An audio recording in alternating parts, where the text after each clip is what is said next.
The 2021 Hyundai Kona.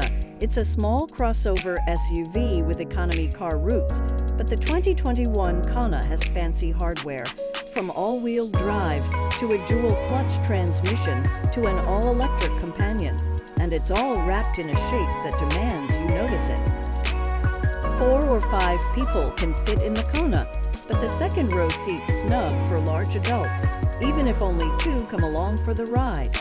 Flip down the back seat, and the Kona can hold 45.8 cubic feet of cargo, about 30 boxes of books to curse at when you move. The all-wheel drive Kona CL gets most of the things we like: the Turbo 4 engine, the independent suspension, and blind spot monitors. The Kona comes standard with great crash test scores. Crash test scores put the Kona near the top of its small SUV niche.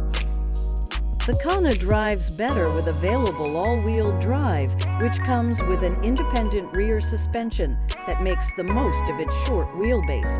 It's perky, entertaining on back roads, and easy to needle through city streets. The NTSA pegs the Kona at 5 stars overall, with a sole 4-star score for rollover risk. The IIHS gives it good scores in all its crash tests and a top safety pick award. Available at US Cars.